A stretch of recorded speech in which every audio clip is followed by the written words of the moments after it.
Imagine this. You're standing in front of massive stone pillars, 16 feet tall, weighing up to 10 tons each. They're covered in intricate carvings of lions, scorpions, and vultures. But here's the shocking part.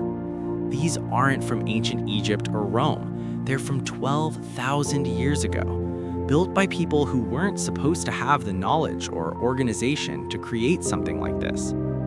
Stay with me, because what I'm about to reveal about Göbekli Tepe will completely change how you think about human civilization. Let me paint you a picture. Göbekli Tepe sits on a hilltop in southeastern Turkey, and when I say ancient, I mean mind-blowingly ancient.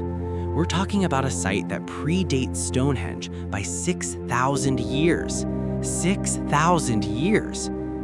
To put that into perspective, there's more time between Göbekli Tepe and the first written language than between ancient Sumeria and today.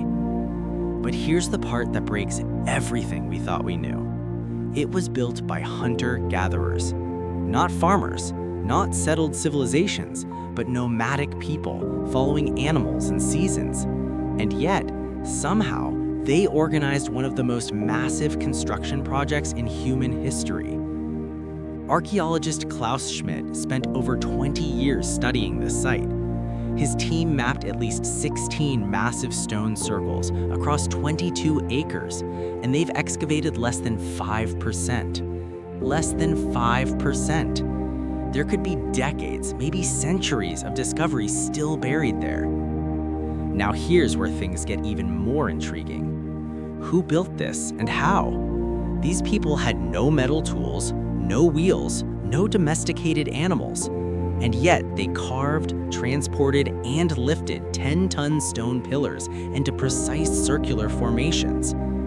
The stones were shaped using flint tools, then somehow moved uphill and placed with incredible accuracy.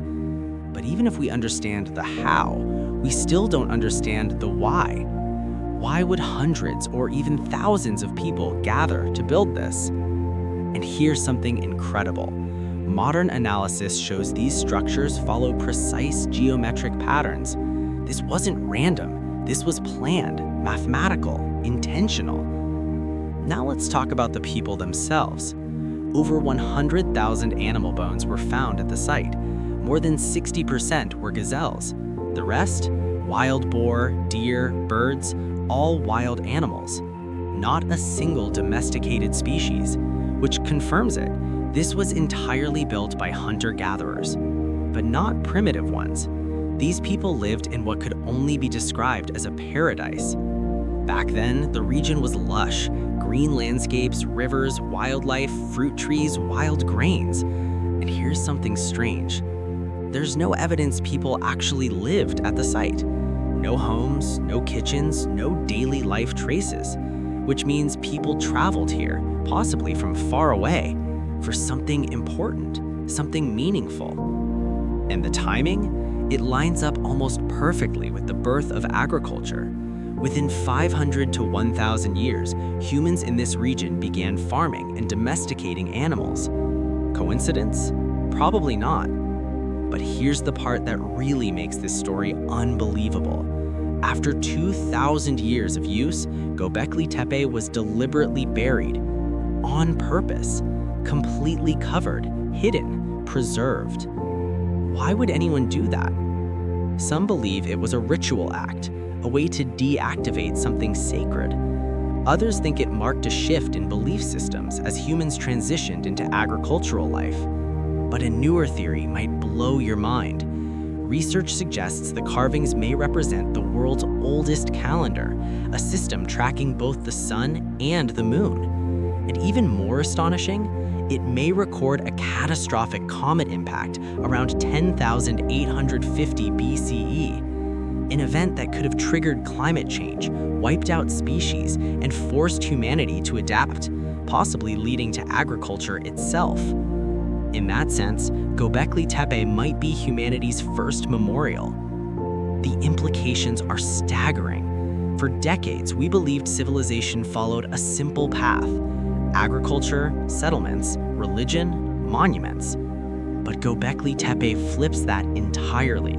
Here, religion and monumental architecture may have come first, and agriculture came after. Think about that. Human cooperation, belief systems, shared purpose may have driven civilization, not farming. As archaeologist Ian Hodder said, sociocultural change comes first. Agriculture comes later. And discoveries keep coming. New statues, carvings, nearby sites like Karahan Tepe, each one adding to a story that's far more complex than we imagined. So here's what we know. 12,000 years ago, hunter-gatherers built something extraordinary. They used advanced planning. They may have tracked time itself. They possibly recorded a catastrophic comet impact. And then they buried it all. Göbekli Tepe forces us to rethink everything about human history. Maybe our ancestors weren't primitive at all. Maybe they were far more advanced, just in ways we're only beginning to understand.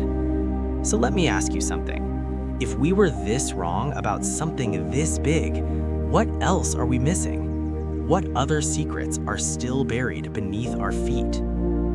Thanks for exploring this mystery with me today. Until next time, keep questioning what you think you know.